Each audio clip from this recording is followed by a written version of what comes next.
naman? Late ka na ata nakauwi. Oo, dahil pang pinatapos sa akin sa opisina eh. Ganun ba? Malamang gutom na gutom ka na. Halika na. Nakakain na ako. Kain na tayo. Sige, sige.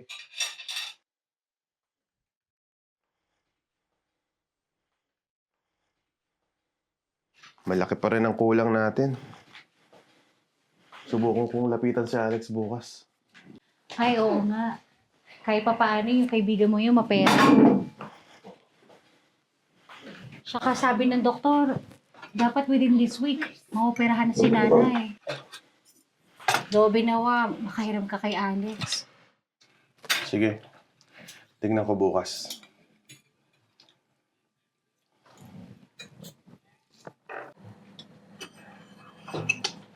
Tol, pasensya na. Wala akong may papahiram sa'yo eh. Ganun ba? Emergency kasi. Kailangan ma-opera ni nanay. Kasi alam mo naman sa atin, hindi ka asikasuhin pag hindi ka nagbigay. Pasensya na, Tol. Na-tsempuhan mo. Walang-wala rin ako ngayon. Sige, okay lang, tol. Nagbaka sakali lang naman ako. Paano, Tol? Una na ako. Sige.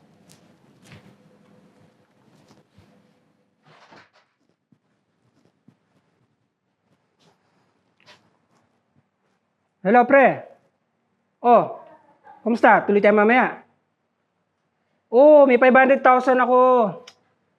Pakiramdam ko ako mananalo ngayon. O, so, mamaya. Sige.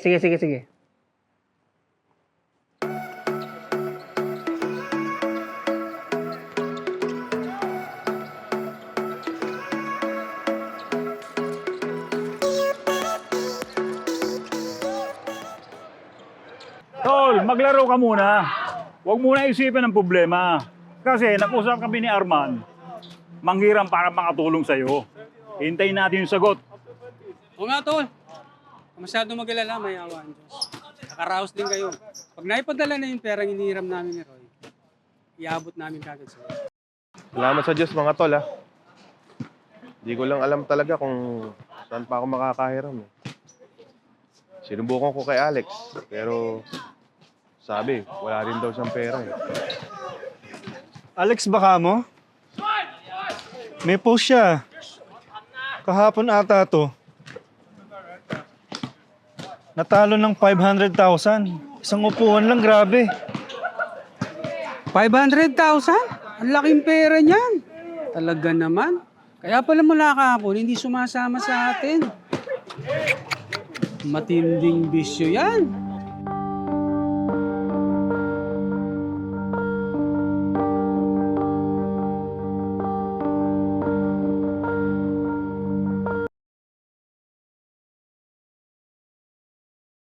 Ingat kayo dyan sa Pinas. Bye-bye! Ingat kayo dyan sa Pinas. Ingat kayo. Chloe, come here. Let me fix your hair. Ay, so messy na. 3 buwan na din simula nung maoperahan si nanay. Salamat sa Diyos at unti-unti na lumalakas ang pangangatawan niya. Oo nga eh. Sa panahon talaga ng kagipitan mo, malalaman kung sino ang tunay na kaibigan. Oh, ayan ka na naman. Kalimutan mo na yun. Hindi ko lang talaga may iwasang isipin eh. Kakasama ng loob. Mabuti sana kung sa babuti niya ginamit yung pera. Hindi magandang nagtatanim ka ng sama ng loob. Kaibigan mo pa rin yun. Patawarin mo na.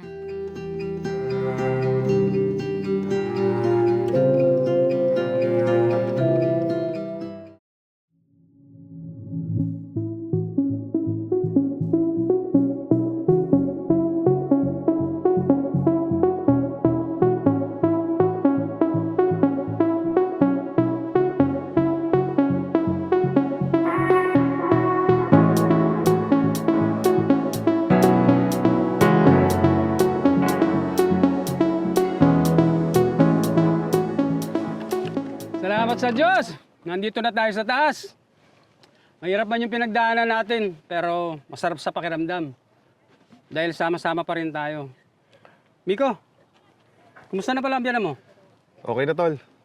Awa tulong ng Diyos, maayos na siya. Salamat sa Diyos kung ganun. Loobin ng Panginoon, magtuloy-tuloy na yung kanyang paggaling. Teka. Balita ako, may na-promote dyan ah. Kahit pakain lang sana. Oo nga pala, tol. Congrats! Manager na tayo ngayon. Saan ba tayo mamaya? Oo ba? Kayo pa. Sige, sagot ko. Yun!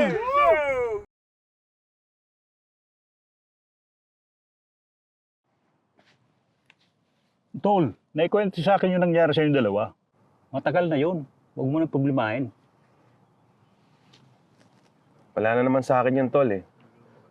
Pero, di ko lang maiwasang maalala minsan. Patawarin mo na. Lahat naman tayo nagkakamali. Malay natin, susunod, magkusas siyang magbigay para makatulong sa atin.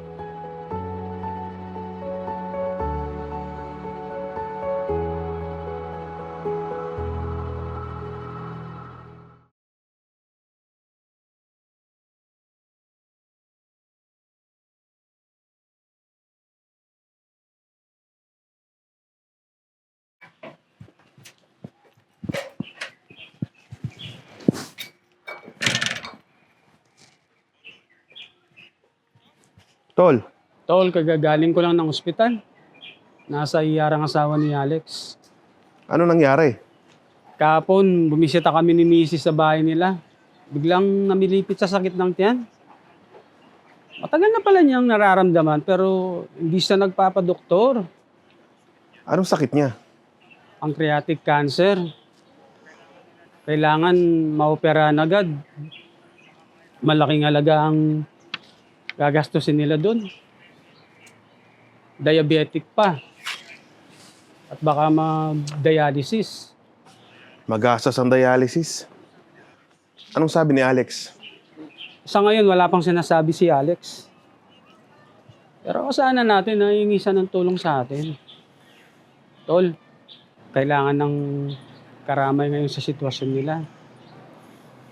Sana kung ano man ang pwede natin magawa, makatulong tayo.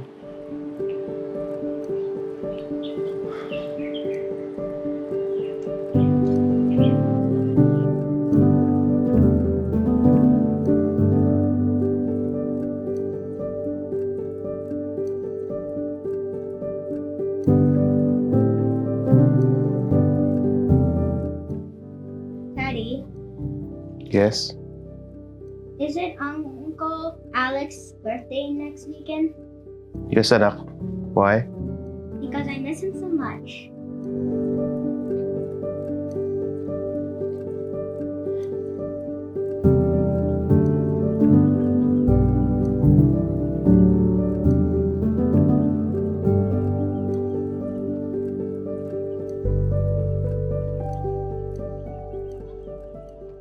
Sunod-sunod talaga ang mga nangyari kay Alex. Na-layoff sa trabaho. Negosyo nila sa Pinas, baksak. Ngayon pa nangyari na kailangan niya ng pera para sa pagpapagamot sa asawa niya. Oo nga eh. Kawawa nga eh. Kahapon nga, galing nga kami ni Roy dun sa bahay nila. Ang hirap nga sa akin. Pero konti lang ang naiabot ko.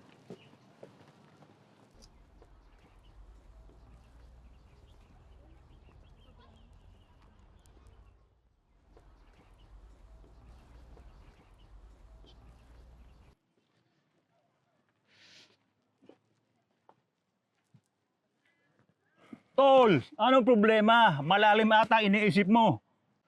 Hindi ko alam kung nagiging masama na ba akong kaibigan, tol. Normal lang na makaramdam tayo ng sama ng loob. Pero hindi yan dapat nananatili sa puso natin. Nag-message nga pala sa akin si Alex. Gustong makipagkita. Alam kong kailangan niya ng tulong. Meron naman ako, kahit papaano. Pero, naiisip ko, pagkakataon ko na to para makaganti sa ginawa niya sa akin noon. Naku tol, hindi dapat tayo gumanti ng masama sa masama. Kung sa tingin mong mali ang ginawa niya sa'yo, gantihan mo ng mabuti. Tsaka tol, magkakaibigan naman tayo. magtitiisan sa mga pagkukulang o bawat pagkakamali ng bawat isa sa atin. Di ba? Tama. Kung nagtitiis ka, di mo iisipin gumanti. Ngayon, kung sa akala mo, masama ang ginawa sa'yo, hayaan mo ang Diyos ang gumanti. Sabi nga bigyan natin daan ang galit ng Diyos. Tama. Marami pa kasi tayong hindi naintindihan at nalalaman na ang Diyos ang nakakaalam. Patawarin mo na. Ikaw na lumapit sa kanya para mas maramdaman niya na hindi ka nagtatanim ng sama ng loob. Sabi nga sa Biblia, mapapalad ang mapagpakumbabang loob, sa kanila ang karya ng langit. Yan na kami, mga tol. Ingat kayo ha.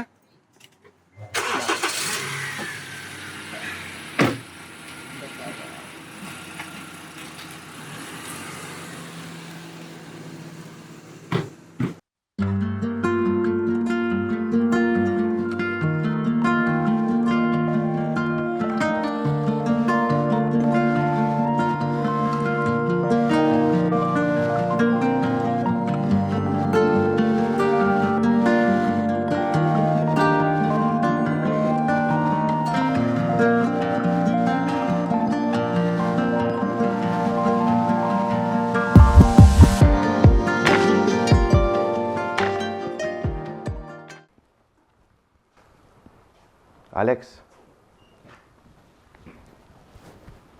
naintindihan ko yung nararamdaman mo. Ito, magpasensya mo na. Sana Tol? makatulong. Kaya naman, Tol. Salamat, ha.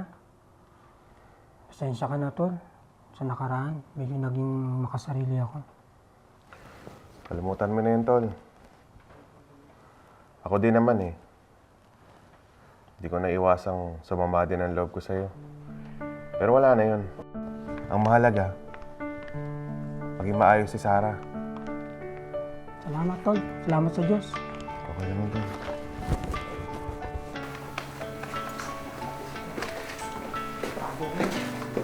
Yan, okay na kayo ha? Salamat sa Diyos at nagkaayos na kayo, mga tol. Cheers! Salamat sa Diyos. Pero gutom na ako. Kain muna tayo. Oh, sinong taya? Di si manager! Wala naman ako. Major lang ako, walang money.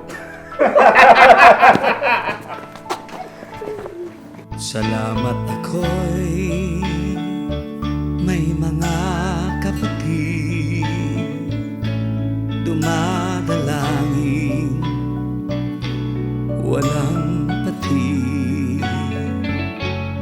Huwag kayong mga gigantihan, mga iniibig, kundi bigyan ninyong daan ang galit ng Diyos, sapagkat nasusulat, akin ang paghihiganti, ako ang gaganti, sabi ng Panginoon.